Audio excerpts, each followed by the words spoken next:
नमस्ते प्यारे बच्चों। तो आइए आज हम इस वीडियो के माध्यम से कक्षा 7वीं की अंग्रेजी एड ग्रेड अभ्यास पुस्तिका के माध्यम से समझेंगे और अपनी एड ग्रेड अभ्यास पुस्तिका में इसको भर भी लें। तो पिछली वीडियो के माध्यम से हम इसका लेसन 5 कंप्लीट कर चुके थे। आज इसका लेसन 6 आई लव लिटिल पूसी इसके बारे में कि मेरी एक छोटी सी बहुत प्यारी बिल्ली, इसके बारे में हम समझेंगे और इस पाठ को कंप्लीट भी करेंगे। एड ग्रेड अभ्यास पुस्तिका में भी भर लेंगे। तो देखिए यहाँ से जो ये दी गई है पाठ के पूर्व की तैयारी की, आप लोगों ने बिल्ली तो देखी होगी। बिल्ली के कितने पैर होते हैं। बिल्ली एक चौपाया जानवर है, यानी जिसके 4 पैर होते हैं। और सभी लोग जो है बिल्ली को देखिए बहुत पसंद करते हैं, है ना। बच्चे तो बहुत ज़्यादा पसंद करते हैं बिल्ली को। तो इस प्रकार से हमें बिल्ली की कहानी भी सुना देना है, ठीक है, कि आई लव लिटिल पूसी, इस प्रकार से ये कहानी दी गई है। तो इसको भी अपन बच्चों को बता दें, समझा दें। देखिए यहाँ से दिए गए इसके मल्टीपल चॉइस क्वेश्चन, यानी यहाँ पे बहुविकल्पीय प्रश्न दिए गए हैं, जो कि हमें इन प्रश्नों में से छांट करके 4 उत्तरों में से ABCD में से जो सही होता है उसको यहाँ पे लिखना पड़ता है। तो क्वेश्चन फर्स्ट देखें तो पुशीज कोट इज सो, जो पुशी का आवरण रहता है वो कैसा रहता है, वार्म, गर्म रहता है। तो हमें यहाँ पे वार्म भर देना है कि इसका जो बाहरी आवरण है वो गर्म होता है। और which animals is described in the poem, इस पोएम में जो ये जानवर दिखाया गया है इस बिल्ली के बारे में। तो इसमें पूछा जा रहा था कि इस किस जानवर के बारे में है, तो अपन यहाँ पे कैट भर देंगे कि ये जो है पूरा लेसन ये कैट के बारे में ये पोएम दी गई है, बिल्ली के बारे में दी गई, ठीक है। What world would a cat do, यदि आई जो है बिल्ली को यदि हम नुकसान पहुंचाते हैं, इफ हर्ट हर, तो वह क्या करती है। देखिए जो ये बिल्ली रहती है, यदि बिल्ली को हम चोट पहुंचाएंगे तो वो भी क्या करेगी, हॉर्म में वो भी मुझे चोट पहुंचाएगी।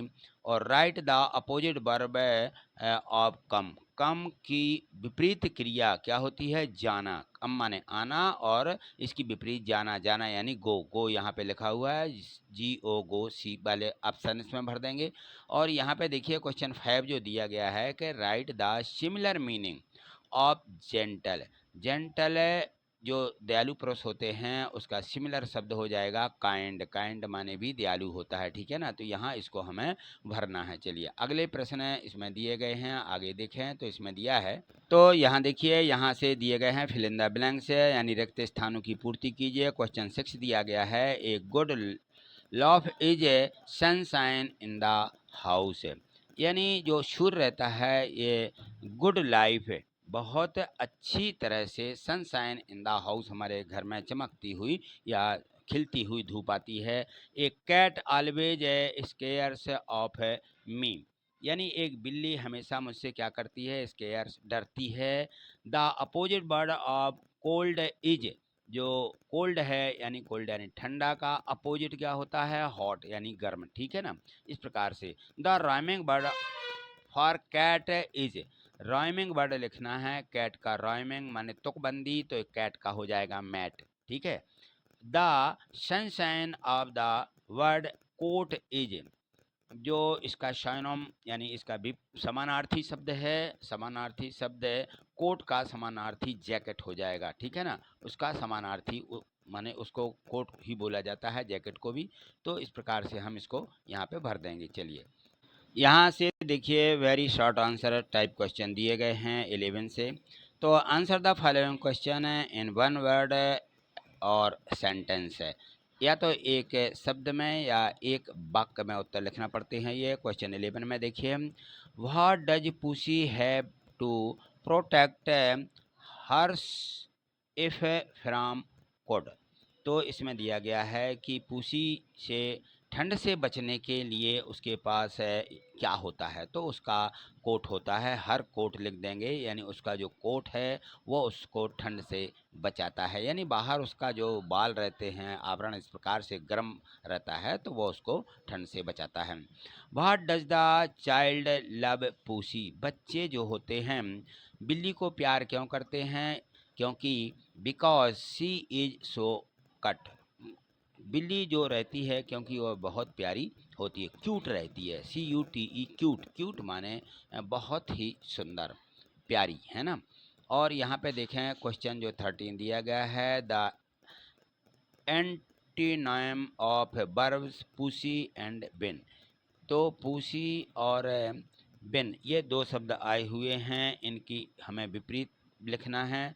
तो पुसी का हो जाएगा पुल, धक्का का हो जाएगा मुक्की, ठीक है ना। और बिन, बिन माने होता है जीतना, जीत, जीत का इसका जो है विपरीत अर्थ है लॉस, लॉस यानी हार होती है, ठीक है। यहाँ पे क्वेश्चन 14 दिया गया है, write any name for cat you like. तो यहाँ पे हमें कोई बिल्ली का ऐसा नाम बताना है या लिखना है जिसको आप नाम को पसंद करते हो। तो यहाँ पे मैंने लिख दिया मिनी, ठीक है। तो इस प्रकार से भी आप बिल्ली को नाम दे सकते हैं। यहाँ देखिए क्वेश्चन आगे 15 दिया है और यहाँ पे लिखा शॉर्ट आंसर टाइप क्वेश्चन, ठीक है। ये लघुत्तरीय प्रश्न होते हैं और यहाँ पर जो है इनको हमें 1 या 2 वाक्यों में उत्तर देना पड़ते हैं, 1 और 2 वर्ड्स से। यहाँ पे देखें तो what does the child not do with the pussy according to the poet. जो कवि है, कवि इसे बिल्ली के बारे में या बिल्ली के साथ क्या नहीं करना चाहता या हमें क्या नहीं करना चाहिए। तो इस प्रकार से जो इसमें दिया गया है, तो देखिए the child does not harm the pussy according to the poet, यानी जो इसमें कवि रहता है, कवि के अनुसार हमें बिल्ली को क्या नहीं करना चाहिए, नुकसान नहीं पहुंचाना चाहिए। Does not harm the pussy, pussy को हमें नुकसान या उसको हमें कहना चाहिए तो मारना नहीं चाहिए या डरवाना नहीं चाहिए, ठीक है। चलिए आगे देखिए, क्वेश्चन दिया गया है 16 और इसमें दिया गया है क्वेश्चन 60 इसमें कि what will pussy do if the child hurts her. यदि मान लीजिए हम पुसी या बिल्ली को चोट पहुंचाएं तो वह क्या करेगी। व्हाट विल पुसी, वह क्या करेगी, डू हमारे साथ में। तो if the child hurts her the pussy will harm him, यदि हम उसको चोट पहुंचाएंगे तो वह हमें भी चोट पहुंचाएगी या हमारा भी नुकसान करेगी, ठीक। चलिए आगे देखें तो क्वेश्चन है इसमें 17 दिया गया है, how do you deal with your pet animals. जो आपके यहाँ पे पालतू जानवर होते हैं, पालतू जानवरों के साथ आप योर पोएट पेट एनिमल्स है, how do you deal with है, उनके साथ आप कैसा व्यवहार करते हैं। तो we take care of him, हम उसकी देखभाल करते हैं। And handle our pets very gently, हम जानवरों को बहुत शालीनता के साथ उनके संभालते भी हैं, ठीक है। तो इस प्रकार से हमें लिखना है। यहाँ पर दिया गया है question 18, I was coming from Bhopal. I was coming, मैं आ रहा था, फ्रॉम भोपाल, भोपाल से आ रहा था। तो इसमें चेंज इनटू फ्यूचर कंटिन्यूअस, हमें इसमें कौन सा फ्यूचर यानी भविष्य काल कंटिन्यूअस में बदलना है इसको। तो किस प्रकार से हो जाएगा, I shall be coming from Bhopal, मैं भोपाल से आ रहा हूँ हो जाएगा, ठीक है। तो इस प्रकार से हमें इसका सेंटेंस को बदलना है। और यहाँ देखें लॉन्ग आंसर टाइप क्वेश्चन दिए गए, यहाँ रीड लिखा हुआ है कि read the calendar and answer the question. यहाँ पर एक कैलेंडर दिखाया जा रहा है और इस कैलेंडर में बताया जा रहा है, कुछ स्कूल का कैलेंडर है कि किस माह में क्या क्या प्रोग्राम होते हैं। तो इस कैलेंडर के अनुसार हमें प्रश्नों के उत्तर देना होंगे। जुलाई है, नवंबर है और मार्च दिया गया है। तो जुलाई में कौन कौन से कार्यक्रम रखे जाते हैं। फर्स्ट वीक स्कूल होता है मानी हमारा जुलाई का। अगस्त में यहाँ थर्ड कैंप होते हैं अगस्त में। और जब हमारा सितंबर से जनवरी आ जाती तो उसमें पेरेंट्स डे यानी पेरेंट टीचर मीटिंग में होती हैं। अक्टूबर में क्या होता है, थर्ड गेम्स डे होता है यहाँ पे हमारे गेम्स डे यानी हमारा जो खेल कूद है। नवंबर में हमारे स्कूल ओपन जो स्कूल खुलते हैं। और दिसंबर में एनुअल फंक्शन होते हैं। और मई में क्या होता है, टेस्ट वीक होता है, इसमें हमारे टेस्ट होते हैं। और रीडिंग वीक, इसमें हमें रीडिंग करना है, पढ़ना है। और यहाँ पे मार्च में देखिए यहाँ पिकनिक का ये दिया गया कि स्कूल की तरफ से पिकनिक को जाना है। अप्रैल में एग्ज़ाम वीक है और समर वेकेशन इसके बाद में दिया गया है, अप्रैल के बाद का और समर वेकेशन, ये 2 माह है।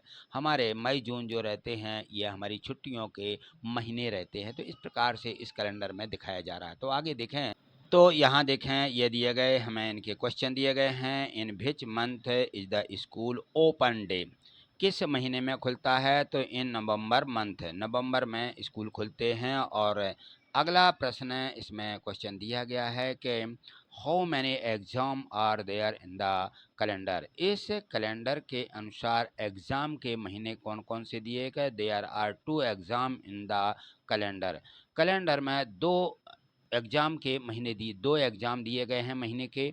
तो हमें इस प्रकार से इसमें दिया गया। और आगे क्वेश्चन थर्ड देखें तो इसमें दिया गया है कि I which month do you enjoy the most, why, यानी क्यों आप, कौन से महीने हैं जिसमें सबसे अधिक आनंद लेते हैं और क्यों लेते हैं? तो I enjoy the May and June, मई और जून में, ठीक है, मई और एंड जून, मई बोला जाता है, May and June, because these months have summer vacation, क्योंकि हम इन महीनों में इंजॉय क्यों करते हैं? These months have summer vacation, ये हमारे गर्मी की छुट्टियां होती हैं, इसलिए इन छुट्टियों में हम क्या करते हैं?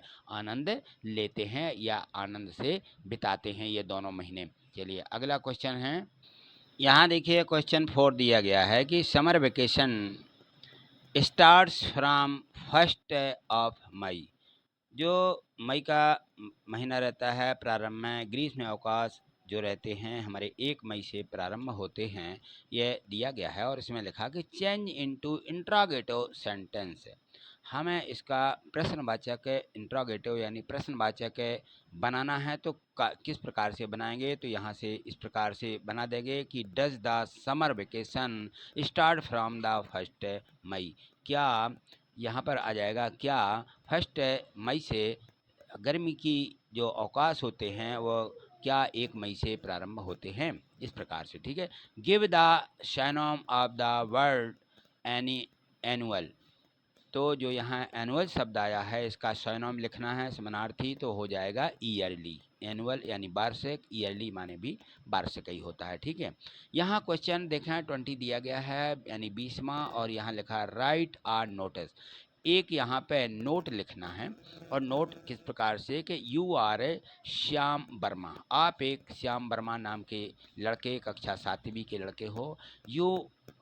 You have lost your science book, आपकी जो साइंस की यानी विज्ञान की जो किताब है वो खो गई है प्ले ग्राउंड में, कहाँ? इन the play ground.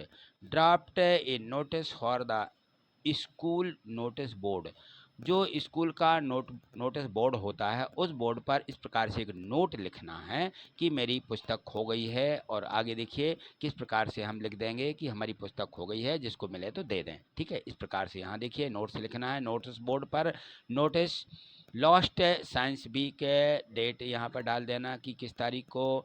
I Shyam Verma of class 7th, मैं कक्षा 7वीं का विद्यार्थी हूँ। Have lost my science book in the playground, इस ग्राउंड पर मेरी साइंस की बुक यानी विज्ञान की किताब खो गई है। इफ है फाउंड प्लीज, यदि किसी को मिलती है। Return into me in class 7th, मेरी कक्षा 7वीं में लौटा दें, या और the last and found office, या ऑफिस में दे दें, ठीक है। तो इस प्रकार से हमें एक नोटिस बोर्ड पर नोट लिखना था, ठीक। चलिए तो ये दिए गए थे इसके जो क्वेश्चन हैं 1 से लेकर के 20 तक के प्रश्न आपने बहुत अच्छे तरीके से समझे हैं। और यदि मान लीजिए आप इनको नहीं समझ पाए या नहीं समझे हैं, ठीक है, यहाँ अपना नाम भी लिख देना, थैंक यू, इस प्रकार से।